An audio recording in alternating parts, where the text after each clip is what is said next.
Good, happy Sunday morning. I'm Riley King, and welcome to this Sunday edition of Politics with Riley King. Let's begin. First up, Kuster, Pappas join growing call for formal U.S. House inquiry into Trump impeachment. Kuster was first member of all Democrat New Hampshire congressional delegation to take strong position. Pappas later joined about 100 House Democrats issuing call. Let's take a listen to that video from WR News 9.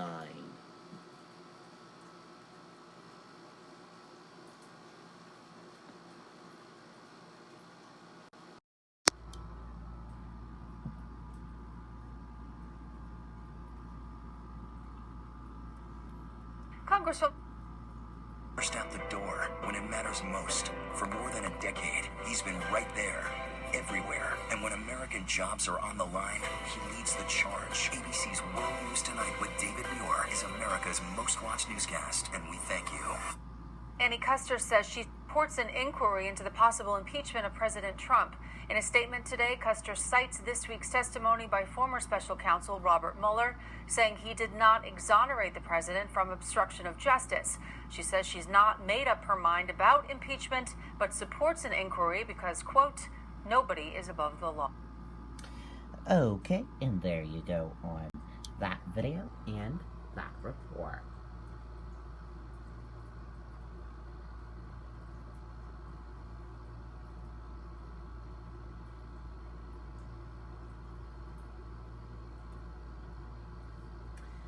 Bill introduces to address skyrocketing insulin cost. Bill targets pharmaceutical middlemen. Let's take a listen to that video from WR News 9, Adam Sexton.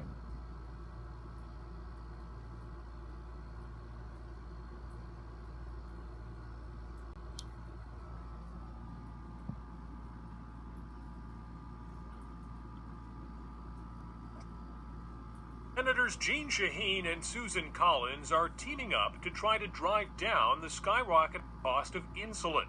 Bob Slavin of Franklin is one of countless type 1 diabetics rationing his supply because the medication is too expensive. I've maxed out my credit cards, and then at a certain point there is no more credit. Shaheen says the cost of a 10 milliliter vial of insulin has gone from $70 in 2006 to $275 today. It is outrageous. That should not happen in the United States of America, that people can't afford the medication they need to stay alive. The Shaheen-Collins legislation targets pharmacy middlemen the senators say are responsible for jacking up prices. Pharmacy benefit managers who are choosing which kind of insulin to put on the formulary are being paid a percentage of the list price.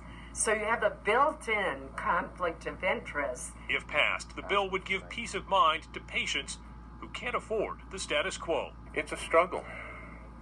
And my choice, is life or death. Okay, and there you go on that video and that report.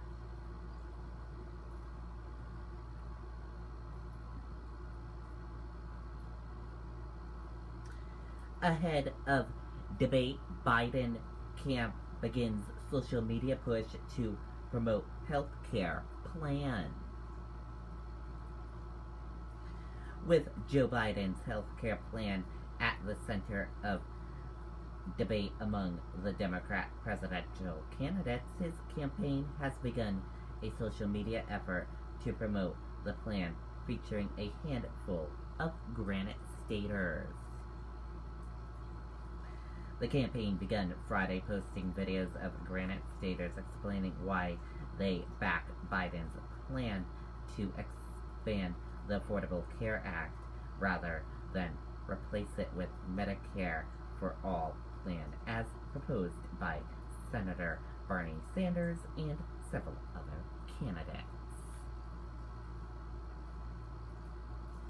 Presidential candidate Inslee weighs in on New Hampshire dispute opposition Granite Bridge project.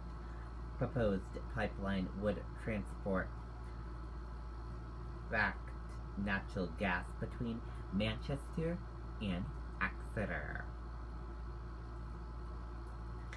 Democratic presidential candidate Jay Inslee is making environmental issues the centerpiece of his campaign, and now he is weighing in on the controversial local project here in New Hampshire. The Washington governor on Friday came out in opposition to the Granite Bridge pipeline, a fracked natural gas and storage project proposed by Liberty Utilities. And if you want to read more about this, we will have a link for you on the Red King Network Facebook page. Senator Kamala Harris includes addressing drug crisis, gun violence on her 3 a.m. agenda. Democratic presidential candidate tells Granite Staters her priority is dealing with things that keep people up at night. In her campaign for president, Senator Kamala Harris has rolled out proposals for big changes on a wide range of issues, but she is also making clear that the overall aim of those plans is to offer practical solutions to everyday problems.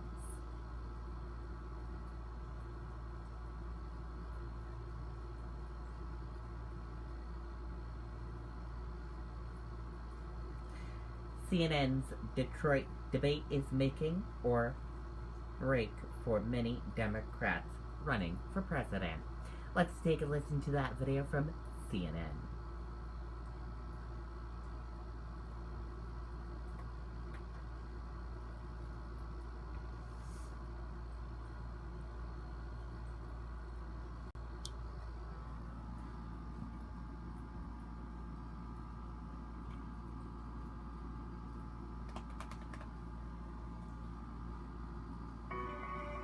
Sit down for the rest of your life and watch movies from the 70s. John Belushi was one of the breakout stars from Saturday Night Live. We'll always be together, and they're flying off. What? Why are they flying? All of these movies that came out, they were just very inventive and really rich and smart. The movies we love and the stories behind them. Tonight on CNN.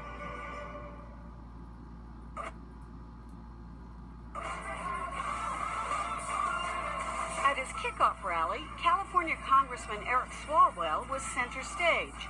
But at the first primary debate, he was nearly off the stage. Walking out is really intimidating. You're just pointing at people. You're like, I don't know if I know you or not, but I'm pointing, I'm waving, and you feel like you're just like completely, vulnerable, and just everyone's looking at you. That debate would be his last. Today ends our presidential campaign. Our polling just it stayed flat. It didn't go anywhere. Remaining at less than 1%. And as the field lines up for the two CNN debates, the pressure is really on. Because in the fall, securing spots on the stage will be twice as hard. So Detroit could be the end of the trail. Maybe 12, 13 of these candidates, there's not going to be another shot after this. To some extent, not qualifying for the next debate is a death sentence. There's a lot of ways to screw up a debate. What is essential is to think about what can I do so that there won't be a total disaster here. McCain attack phrases, Bradley attack phrases. Stuart Stevens has prepped Republican candidates from George W. Bush and Dick Cheney to Mitt Romney. Now, ideally, before a debate, you'd look at your polling and you'd say, who do I need to talk to? You would never make an ad that just says, well, I don't know. I'm not sure who it's going to apply to. It'd be like shooting a shotgun in the air and hoping ducks fly by. What really drives coverage in these debates is friction. It has taken someone on. As Kamala Harris did, attacking Joe Biden's record on busing. There was a little girl in California who was part of the second class to integrate her public schools. And she was bused to school every day. And that little girl was me. She's won once she says that, because she's defined herself.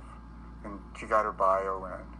You like that person and you're pulling for that person. So it didn't seem contrived, even There's though a difference between prepared and contrived. I think prepared is you've thought about it. She's comfortable talking about race, and it shows. Biden was uncomfortable being challenged in that way, and that showed too. I mean, you're president of the United States or you're vice president. You walk in a room, people usually applaud. And you're not used to having somebody get in your face. If you were advising Joe Biden right now, what would you tell him to do? Be on offense. Offense. Be on offense. You are there to win votes. You're not there to defend your lead. That's fine if you're Biden, or if you're Elizabeth Warren and Bernie Sanders fighting over many of the same voters. But if you're not a name-brand candidate, breaking out can be hard to do. And there's other alternatives up there that are acceptable. There's always this question like, why are you on the shelf? I mean, do we really need like 8 variations of barbecue potato chips? When you're speaking, you just like feel the glare of the moderators looking at you like you're not the top tier person. What Stop are you doing speaking. here? Yeah, and like you can just like feel, that. So you had like 5 minutes? 4 minutes and 45 seconds. But who's counting? Yeah. But who's yeah. counting? What can you do, really, in that amount of time? Have a moment that gets replayed. If we're going to solve the issues of climate chaos, pass the torch. If we're going to solve the issue of student loan debt, pass the torch. If we're going to end gun violence for families who are fearful of sending their kids to school, pass the torch. Do you think you got a little too torchy there? Again, I thought all of these issues, as someone who has worked on, gun violence and student loan debt, that many of them are generational. Did it look a little contrived, though? Too many torches. Yeah, maybe I could have done, one fewer torch. In these debates, preparation can be everything. You can't do it for 5 minutes here or there. They get no lifeline. It's them, it's the camera, the audience, no the phone moderator, a friend? and the opponents. There's no phone a friend. And they're going to sink or swim. And that's where, this is an important test in the process. And after all that studying and all those rehearsals, how does it feel backstage when your candidate goes off script? It's a very special feeling when you're standing, you're standing there watching the television and you're thinking, what are they doing? That is not what we said, right? On the other hand, I will say, as a campaign manager, there is no way for you to know what it is like. Public failure is never easy, but with 20 candidates, it's more than likely. You have to be willing, first of all, to admit that you're probably going to lose, and be willing to lose and stand for something. You can try too hard running for president, and it will always come back and bite you. Okay, and there you go on that video and that report. And the debate will be this coming Tuesday and Wednesday on CNN.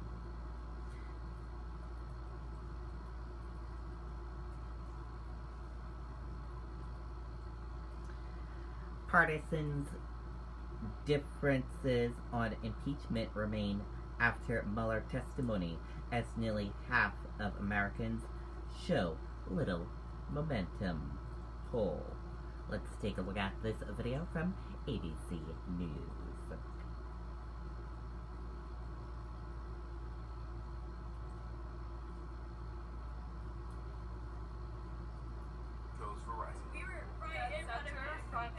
Actually, Samira, you touched on my she touched on my held my hand for a while, and then we got to meet him after, which was like another surprise. Yeah, we love Ryzen even more now. I'll never forget that day. The network more people rely on gives you more. Like thousands of tickets to concerts, festivals, and private shows. Plus, a free Galaxy S10e when you buy one. That's Verizon.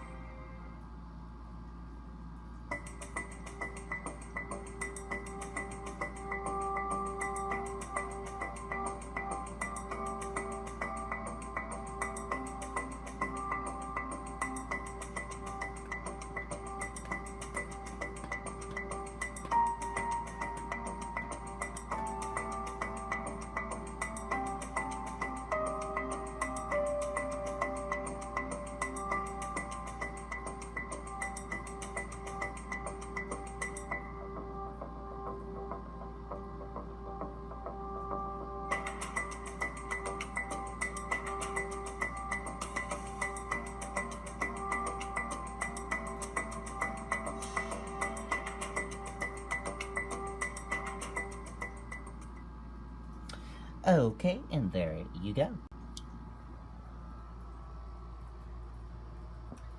And that's it for this Sunday edition of Politics with Riley King. I hope you all enjoyed this Sunday edition of Politics with Riley King. I'll see you back here next Sunday for another edition of Politics with Riley King. Have a great rest of your Sunday, everyone, and have a great week ahead of you. And see you back here next Sunday for more politics. Goodbye, everyone.